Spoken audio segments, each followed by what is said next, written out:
Bonjour. Est-ce que vous pouvez commencer par vous présenter? Oui, je m'appelle Céric Vasseur, je suis conférencier spécialisé dans les nouvelles technologies, notamment en intelligence artificielle et en robotique. Je travaille depuis de nombreuses années sur des projets assez originaux qui mélangent ces deux matières.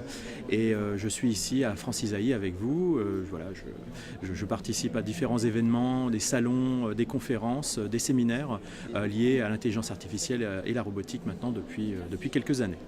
Alors vous avez récemment travaillé sur un projet dont vous parlez beaucoup, qui s'appelle BIPAI. Oui. Est-ce que vous pouvez nous en dire un peu plus? Oui, BIPAI, c'est un projet personnel avant tout. C'est une intelligence artificielle qui apprend à programmer par elle-même. Donc c'est un projet que j'avais eu l'idée il y a quelques années déjà en arrière, dans les années 90.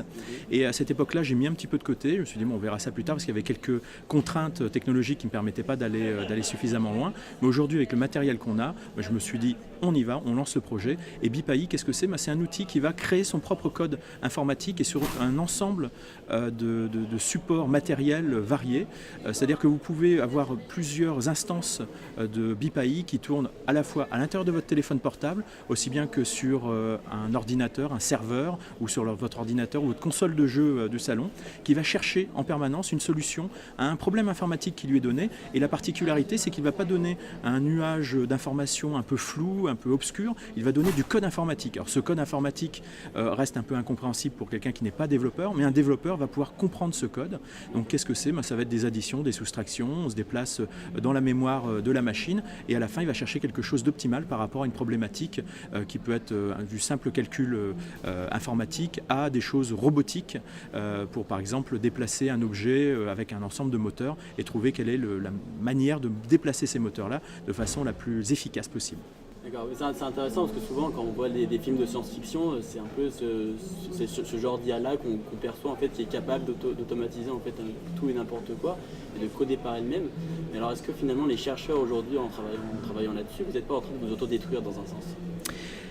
Peut-être, mais en tout cas pas sur le court terme ni le moyen terme, parce que des chercheurs et des développeurs, on en a besoin, ne serait-ce que pour spécifier des problèmes. Donc lorsque vous rencontrez un client qui va vous dire, voilà, je veux un logiciel qui puisse faire ci, ça, qu'est-ce que ça veut dire? On va additionner, soustraire quoi? Donc on aura toujours besoin, à un moment donné, en tout cas c'est ce que je pense, de personnes qui servent d'interface finalement avec la machine et le client pour mieux comprendre en fait quelles sont ses attentes et ses besoins, notamment même d'un point de vue émotion, d'un point de vue culturel. Il est important de bien comprendre ce que la personne est en train de nous dire en face. Alors c'est vrai qu'au fur et à mesure, on a des outils qui nous simplifient petit à petit la vie, notamment des outils qui permettent de générer du code comme je développe. Mais il faut comprendre aussi qu'il y a d'autres problématiques, notamment les problèmes de sécurité.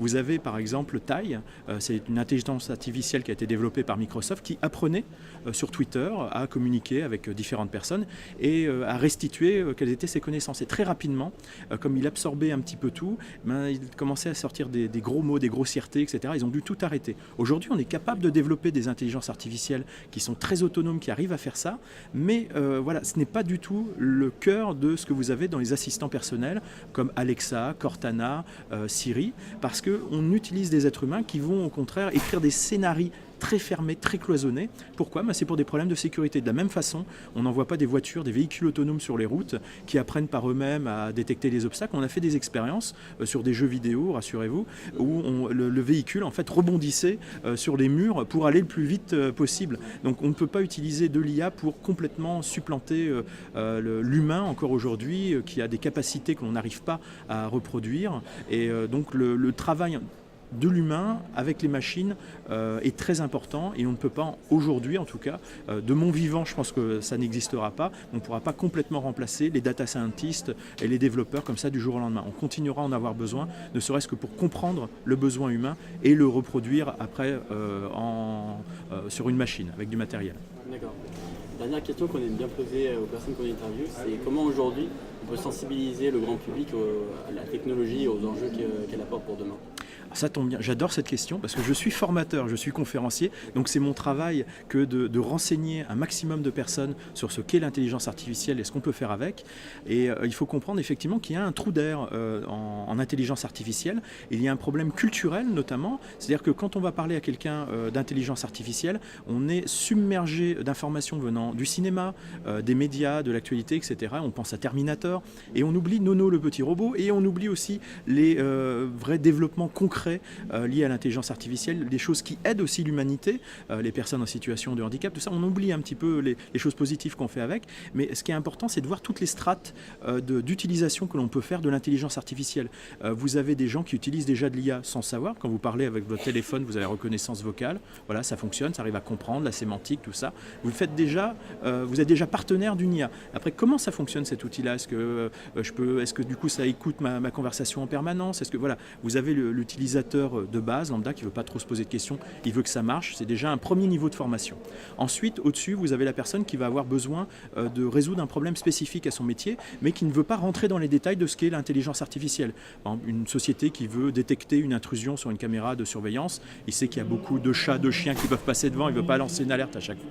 Et donc là, on va pouvoir rentrer dans les détails avec lui, dire comment ça fonctionne, et puis pourquoi quelqu'un qui rentre avec un t-shirt, avec une photo de chat dessus, et risque d'être détecté comme étant un chat. Voilà, il y a des choses comme ça qu'il faut former, donc c'est une deuxième strate. Ensuite, la troisième strate, ça va être la personne qui veut vraiment mettre les mains dans le cambouis, qui veut développer un outil d'intelligence artificielle et comprendre ce qu'on est en train de lui vendre et pouvoir développer, améliorer la solution après par lui-même, par ses propres équipes. Et là, on a le profil data scientist. Et donc, ces différentes strates, c'est important. Et je pense qu'il est aussi très, très important de commencer très jeune, notamment par des initiations pour les enfants.